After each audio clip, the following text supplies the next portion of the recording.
चलिए तो आज के ऑनलाइन लाइव क्लास में आप सबों का स्वागत है।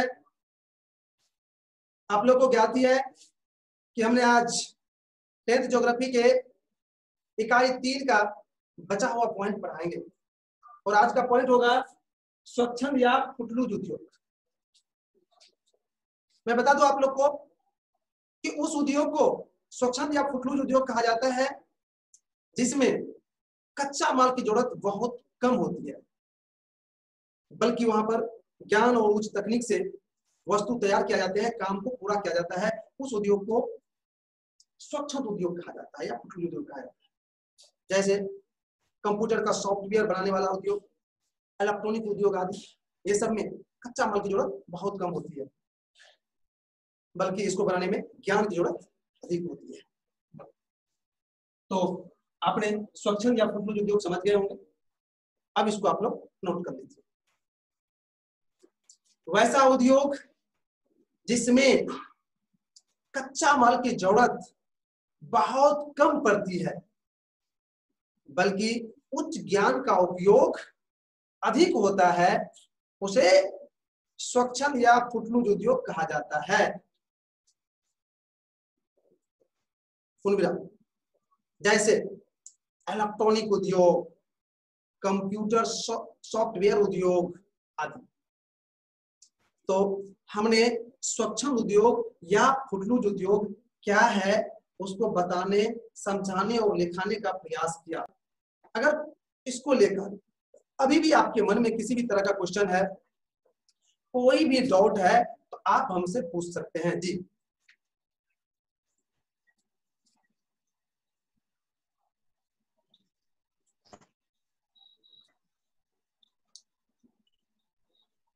चलिए, तो अच्छी बात है कि आप लोग को शायद इसमें दिक्कत ही नहीं है, अतः हम अगले पॉइंट की ओर बढ़ेंगे।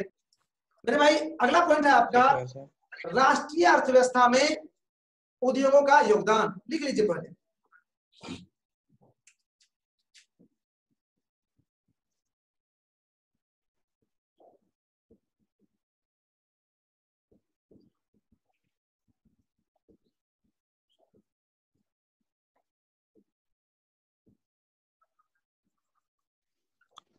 फोटो अच्छा से नहीं दिखा दे रहा है। राष्ट्रीय अर्थव्यवस्था मतलब कि भारत की अर्थव्यवस्था में उद्योग का क्या योगदान है वो पढ़ना है। तो शायद सभी को मालूम होगा कि भारत में उद्योगों की कमी है। यहां पर बड़े उद्योग गिने चुने हैं, जिसके कारण उद्योग का योगदान भारतीय अर्थव्यवस्था में नाम मात्र है। और यही कारण है कि विकास की गति तेजी से बढ़ नहीं रही है, क्योंकि ये सत्य है कि जब तक उद्योगों की संख्या नहीं बढ़ेगी, जब तक उद्योग विकसित अवस्था में नहीं आएगा, तब तक विकास की गति को तेजी नहीं कर सकते हैं, तेजी से बढ़ा नहीं सकते हैं, विकास तेजी से नहीं कर सकते। वैसे ये बात हमारे सरकार, हमारे विशेषज्ञ सबको मालूम है, और वह इसके पीछे बहुत ही काम कर रहे हैं, बहुत प्लान बना रही है, और जिसका परिणाम कुछ देखने लगा है। जैसे कि पिछले दशक में भारत के घरेलू जो उत्पादन होता है उसमें 17% उद्योग का योगदान हुआ था। मैं इससे बड़ी खुश था कि चलो भाई कुछ ना कुछ प्रयास हो रहा है, और लगता है कि कुछ ही दिनों में भारतीय अर्थव्यवस्था में उद्योगों का योगदान बढ़ चढ़कर होगा, लेकिन प्रेजेंट में इसका योगदान नाममात्र है। तो शायद आप भारत के राष्ट्रीय अर्थात भारत के अर्थव्यवस्था में उद्योग का क्या योगदान है वो समझ गए। अब इसको आप लोग नोट करें। भारत में उद्योगों की अपार कमी है। यहां बड़े उद्योग गिने चुने हैं, जिसके कारण राष्ट्रीय अर्थव्यवस्था में इसका योगदान अधिक नहीं रहा है। पिछले कुछ दशक से उद्योगों के विकास पर ध्यान दिया गया है, जिसके कारण राष्ट्रीय अर्थव्यवस्था में इसकी भागीदारी बढ़ रही है। पिछले 2 दशक से सकल घरेलू उत्पादन में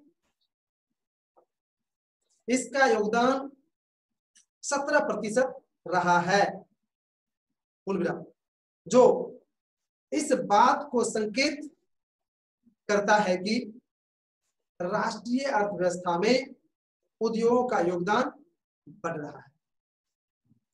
तो इस तरह से मेरे भाई हमने राष्ट्रीय अर्थव्यवस्था में उद्योग का क्या योगदान है उसको बताने, लिखाने और समझाने का प्रयास किया।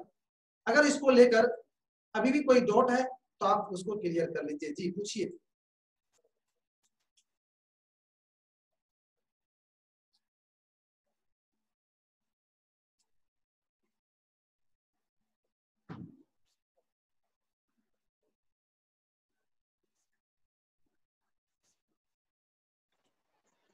सर सकल घरेलू मतलब क्या? सकल घरेलू मतलब हुआ कि किसी देश के सीमा के अंदर जो उत्पादित वस्तु होती है वो सकल घरेलू उत्पादन होता है। तो देश के सीमा के अंदर जो भी उद्योग हैं उससे जो उत्पादन हुआ उसको सकल घरेलू उत्पादन कहा जाता है। मेरे भाई आज मैं अब आगे नहीं बढ़ पाएंगे क्योंकि आपका समय इशारा कर रहा है, अतः क्लास को आज हम बंद करेंगे, लेकिन फिर से एक बार करें।